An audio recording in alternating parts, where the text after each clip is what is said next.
Welcome back. Israel is expected to launch a ground offensive on the Gaza Strip any day now in retaliation to Hamas terrorists. The Biden administration relaxed sanctions on Iran, enabling its brutal regime to make at least $112 billion in oil sales, according to the U.S. Energy Department, with Tehran increasing its oil production to 3 million barrels a day in August from 2.6 million in April. Iran's Ayatollah Khomeini has directed the oil revenue toward funding his nuclear program and terrorist proxies in the region, instead of on its people, many of whom now live below the poverty line. Joining me right now with more is His Royal Highness, the exiled Crown Prince of Iran, Reza Pahlavi, who this past spring traveled to Israel and met with Prime Minister Benjamin Netanyahu. Crown Prince, thank you very much for joining us this morning. Can you assess the most recent threat from Iran? Is warning that if Israel goes ahead with this ground assault, Israel will face a quote-unquote earthquake? First of all, let's understand why we are at the stage that we are now facing. From the get-go, this regime was not of a mindset of prosperity and development. It was rather in a mindset of expansionism and exporting an ideology at the expense of its own citizenry.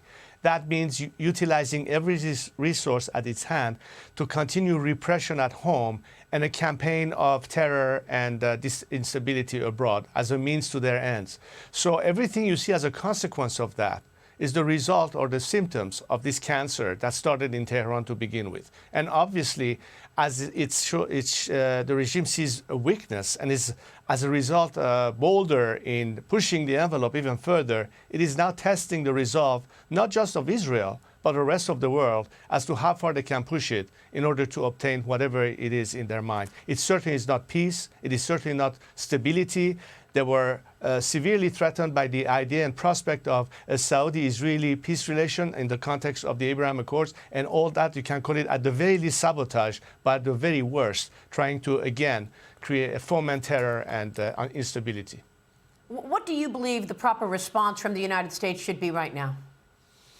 Well, first and foremost, actually implement the sanctions that have been called for. We have forgotten about maximum pressure. I think the time has come to not only freeze the assets that were supposed to be unfrozen, because we all know that the Iranians now have additional money that they are going to, of course, spend on this campaign of terror via their proxies, but most importantly, increase even more the sanctions. One of the chief operatives behind all these proxies happens to be the IRGC. And we're still questioning why Europe, for instance, America's allies, have not actually put the IRGC on the terrorist list. This is a way to cripple the regime as opposed to, in fact, empower it.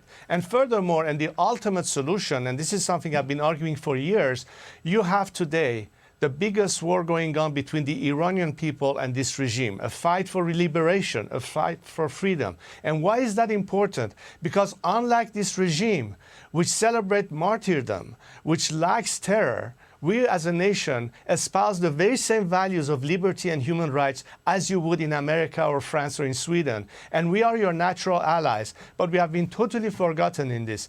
If you want to solve and cure the cancer, you have to take the eye of the octopus out and not just fight the tentacles. Yeah. So the solution ultimately is Tehran and regime change.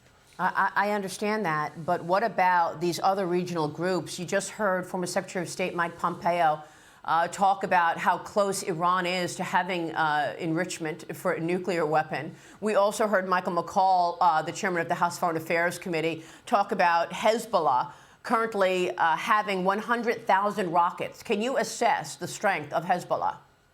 Well, again, reason more to ultimately take the eye of the octopus out, because the funding, the support, the strategic partnership that Iran has with a couple of very important blocks of power, meaning China and Russia, in the balance, will determine the outcome of what we see in the Middle East today. So regardless of what Tehran is trying to do vis-a-vis its proxies, or perhaps even trying to challenge and push further for opening a second front to this conflict, we'll have to see how they will respond to today's campaign of Israel defending itself and retaliating towards this act, but also what the rest of the region and the world will respond like.